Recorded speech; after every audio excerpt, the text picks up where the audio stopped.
जय हो पवन कुमार, तुर शक्ति है अपार। हे बजरंग बली बिनती सुन ले हमार।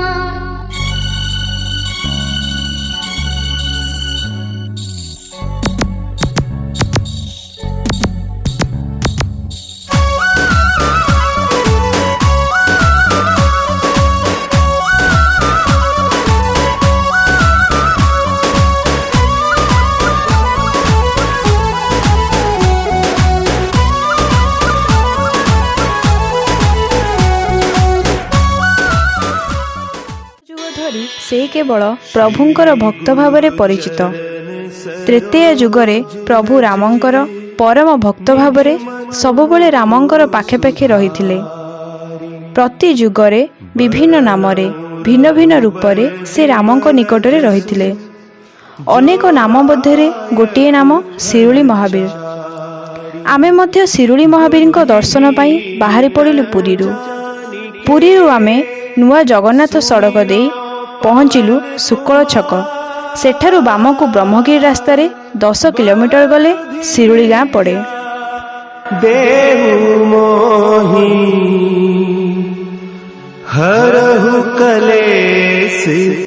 आमे शिरुली जीवा बाटरे अनेक प्राकृतिक दृश्य मध्य देखिलु।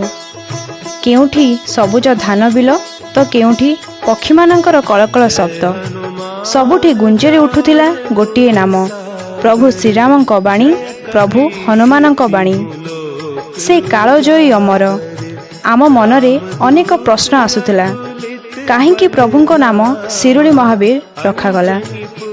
आसंतु आम यूएस टीवी माध्यम चंदनपुरर शिरुली ग्राम अवस्थित शिरुली महावीर को दर्शन करिबा। महावीर विक्रम बजरंग श्री गुरु चरण सरोज रज निज मनु मुकुरु सुधारी।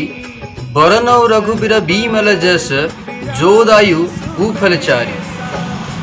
नमस्कार दर्शक बंधु, मु ब्रह्माशीष ओ आम पूरा यूएस टीवी आपण मानंकु स्वागत जनाउची। ए चैनल लो नुआ एक अध्याय रे शिरुली महावीर पीठ। से त्रेतेय जुगर प्रभु श्री रामचंद्र हुंतु बा द्वापर कृष्ण बा वर्तमानर जगतर नाथ प्रभु श्री जगन्नाथ।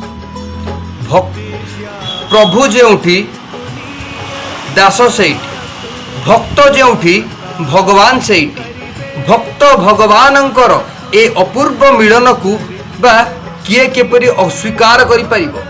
किंतु जेतेबेले मध्य भक्त भगवानंकर प्रश्न उठिछि सेतेबेले से दासिया बाउरी हो पुनर्जन्म रे विश्वास रखुतबा ए हिंदू समाज त्रेतेयर राम, द्वापरर कृष्ण ओ प्रभु श्री जगन्नाथंकु एक कृष्णंकर अवतार बा प्रभुंकर गोटे मात्र अवतार नाम देछि।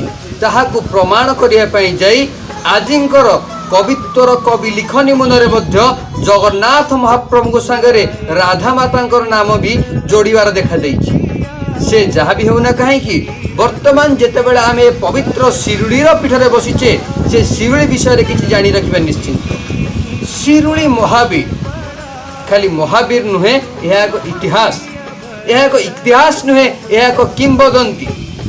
किंबदंती यह कहे प्रभु श्री जगन्नाथ मंदिर रे जेतेबेले प्रभु हनुमान उपस्थापन होइतिले प्रथम सेवक रूपे, सेतेबेले प्रभुंक पाखरे लागी हबाकु थिबा श्री महाप्रसाद को बारंबार हनुमान जाई खाई देई ओइठा करि दउथि।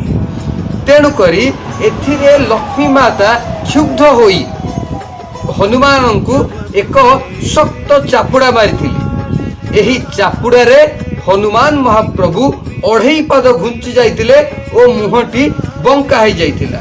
2.5 पाद जेउठी पड़िथिला प्रभुंकर सेही स्थान बनि जाइतिला हनुमानकर स्थान, श्री महावीरकर स्थान। ओ आज पर्यंत मध्य से हनुमानकर मुख बंका हो रही जाइछि शिरुली। अन्य किछि किंबदंती अनुसारे प्रभु हनुमानଙ୍କର घुंगुड़ी माँ लक्ष्मीଙ୍କର निदरे व्याघात हेउथिला। से व्याघात को प्रतिघात करने पाई माँ लक्ष्मी प्रभु श्री जगन्नाथଙ୍କ पाखरे अनुरोध करथिले, हे महाप्रभु आपणकर भक्त शिरोमणिर घुंगुड़ी रे मो निद्रारे व्याघात घटुची, तेणुकरी तांकु एपरी एक स्थान रे रखा जाऊ जेपरिकी तांको घुंगुड़ी रे मो निद्रा व्याघात हेब नाही। परवर्ती अवस्था रे सेया होइथिला। प्रभु श्री जगन्नाथଙ୍କ कथा अनुसार प्रभु श्री हनुमान सेतिकी दूर घुंची जाइथिले जेतिकी दूर रे माँ लक्ष्मी को तांकर घुंगुरीर नाद शुभा जाई न थाए। तेणुकरी प्रभु ता परदिन ठारू ही शिरुली रे पूजा पाउथिबार कथित अछि। से अजय, से विजय, से ज्ञानर अधिकारी, से बहुगुणी और पराक्रमी मध्य थिले हनुमान। आसंतु दर्शक बंधु बुली देखिबा ए पवित्र शिरुली महावीर मंदिर पीठरे ओ देखि रखिबा महावीर अनन्य करुणार वरदान और तांक विषय रे बुझी रखिबा भक्त मानक ठारे।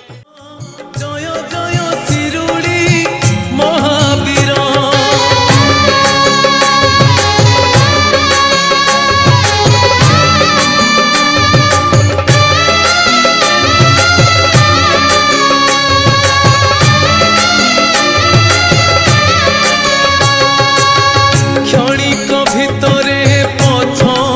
घुंचिल तुमे ओढ़े पाद कदली बनस्ते आविर्भाव हेल शिउली रे हेल विध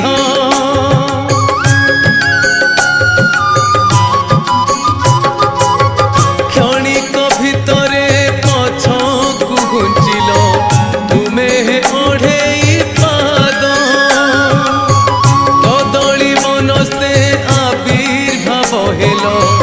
शिउली रे हेलो विध शिउली रे तुम पाद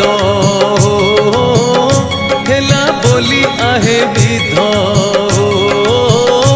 शिउली रे तुम पाद हेला बोली आहे विध हेलो शिरुली महावीर। 1235 ख्रीष्टाब्द ये शिरुली महावीर आविर्भाव है। राम रावण युद्ध सारी ये पूरी लक्ष्मी जगमन द्वारपाल होकर निश्वास प्रश्वास लक्ष्मी संभाली पारे ये जगन्नाथ को जन जगन्नाथ कहले हनुमान तुम पिछला 2.5 पाउंड घुंची जाओ। से हनुमान भी प्रश्न कर जगन्नाथ प्रभु मुझे कहीं जीवी ना तू ये वीर लोक ना ये तोर निश्वास प्रश्वास रे माँ शोबार व्याघात हो खाइबार व्याघात हो तेणु तू एठू 2.5 पाउंड घुंची जा पिछला 2.5 पाउंड घुंची जा पिछला 2.5 पाउंड ये से शिरुली महावीर आविर्भाव है। एवं सेठी से कहते मुझी जे आप दर्शन केमी पाइबी माला महाप्रसाद केमी पाइबी ना तू जा मु रजा को स्वप्नादेश से गोटे मंदिर करदेवी तो प्रत्येक दिन माला महाप्रसाद ये सब जीव समर्पण कर हनुमान जी ये आविर्भाव है। ये गोटे कदली जंगल थिला एठी अंजना तप करुले ये गोटे पुष्करिणी से कि अंजना सागर ता ना नामित करा मंदिर ये अच्छी प्रभु ये अच्छा मारुततुल्य वेगम जितेन्द्रियं बुद्धिमतां वरिष्ठं वातात्मजं वानरयूथमुख्यं श्रीरामदूतं शरणं प्रपद्ये। ये होचंती आमर पंचकोश मध्य जाए जगन्नाथ मंदिर ठीक पश्चिम तथा उत्तर वायव्य नहीं एक क्षेत्रटी अवस्थित। तेणु ये क्षेत्र को ये क्षेत्र मान्यता स्वतंत्र ही अच्छी। ये क्षेत्र को जदि आम चिंता करिबा ताहले यार महात्म्य अगाध ही होता है। ये क्षेत्र नाम होचंदी शिरुली महावीर पीठ।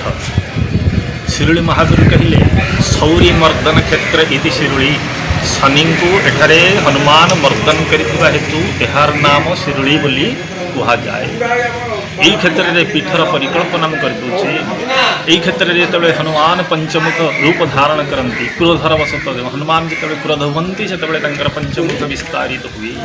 ତେଣୁ ଯେତେବେଳେ ପଞ୍ଚମୁଖ ବିସ୍ତାରିତ ହେଲା ଶନିଙ୍କୁ ମର୍ଦ୍ଦନ କରିବା ପାଇଁ ସେତେବେଳେ ସେ ବିଶ୍ୱରୂପ ଧାରଣ କରିଥିଲେ, ପଞ୍ଚମୁଖ ଧାରଣ କରିଥିଲେ। କିନ୍ତୁ ମା ଯେତେବେଳେ କଥାକୁ ସେ ଶ୍ରବଣ କଲେ ଇଏ ହେଉଛନ୍ତି ତୁମର ବାଲ୍ୟକାଳର ସଙ୍ଗ ସଖା, ତେଣୁ ଏଥିପାଇଁ ହଠାତ୍ ଶୁଣିଦେବା ପରେ ତାଙ୍କର ଚତୁର୍ମୁଖ ଚାରିପଟକୁ ବିସ୍ତାରିତ ହୋଇଥିଲା।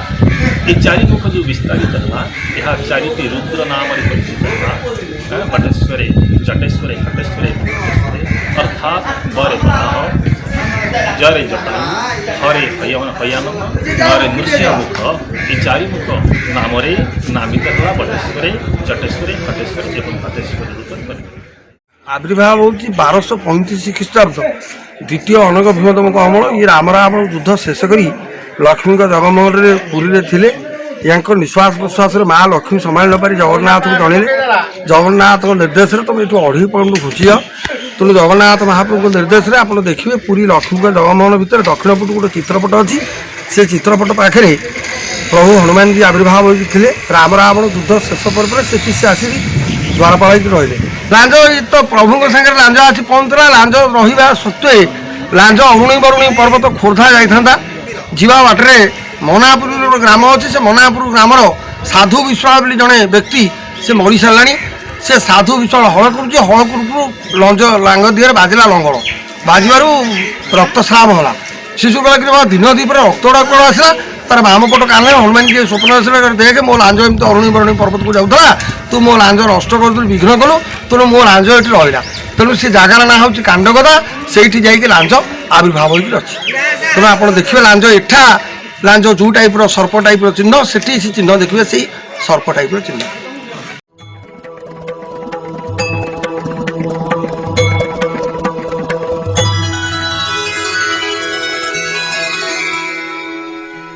मरुतनन्दन नमो नमः, कष्टभञ्जन नमो नमः, असुरनिकन्दन नमो नमः, श्रीरामदूतं नमो नमः।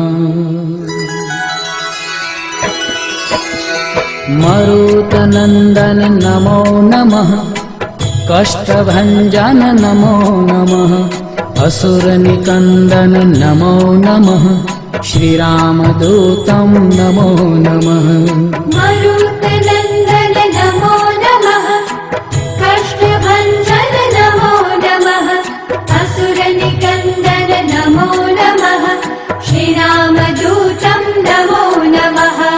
मरुतनन्दन नमो नमः, कष्टभञ्जन नमो नमः, असुरनिकन्दन नमो नमः, श्रीरामदूतं नमो नमः।